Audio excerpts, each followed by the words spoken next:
Valentine's Day is fast approaching, and for many, the day comes with a lot of expectations. Courtney Dempsey's learning how you and your partner can prepare for the special day. Okay, now you might have some expectations, but the question is, do they match up? Let's check in with our civility expert, Rosalinda Randall. She's joining us live via Zoom this morning.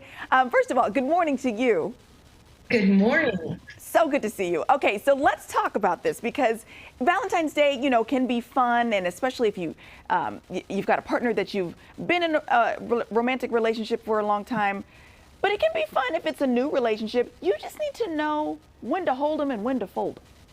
Mm-hmm. That is really the key. So we're done with the discussion because really it is, expectations can ruin everything in all aspects of life, really, but specifically Valentine's. And a lot of people don't like them because, it reminds them of something bad that happened, or they don't have a loved one, or, all kinds of things. But other people just have the extreme higher expectations, like, is he going to propose, or is she going to propose?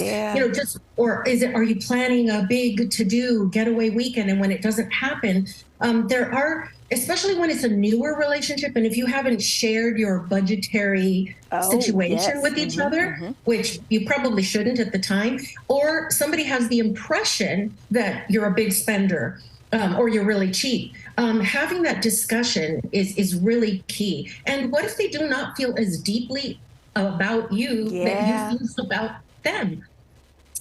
Maybe a cute little flower or something, significant or insignificant, or a card. You could come across, if you overspend, get the mushy card, the dinner, and all kinds of gifts, you could come across as desperate or crazy or presumptuous even. That's true. So asking the question, do you care as deeply about them as they do you? But then also maybe take the pressure off by celebrating on a different day. Most definitely, it'll save you a lot of money too. That's true. That's very true.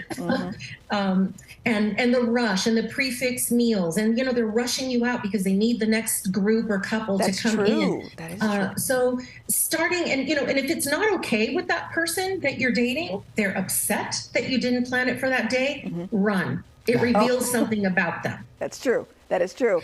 What about options? You mentioned thinking about different types of options. Yeah, consider more low-key options, because that does take away the pressure from both of the people to impress and to be impressed.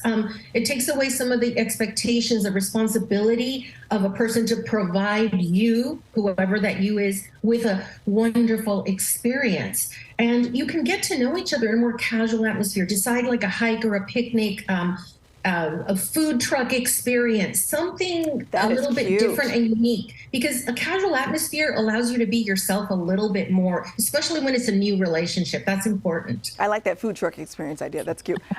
You also mentioned to, consider not having a gift exchange. And you say, but if you do a gift exchange, avoid those extravagant gifts. Well, I'm not telling anybody what to spend and not to spend. You feel it, you do it. However, what is your expectation motive for that? So keep that in mind. Again, you could be very presumptuous by doing that. What if the other person's budget does not allow? We've received gifts that are outrageous, and then we go, I can't give that, same in return. Right. Buy tickets to an event, learn about the person's interests, and surprise them with something to do with that person's interests. I love that. All right. Her name is Rosalinda Randall. She's our civility expert, also the author of Don't Burp in the Boardroom. You can find her on social media, which we will link to our website, gooddaysacramento.com, under show info and today's date. Just want to tell you, those frames, fabulous, darling. Good to see you. Oh, great. Thank you. And I miss seeing you in person, all of you. But thank you again for having me on.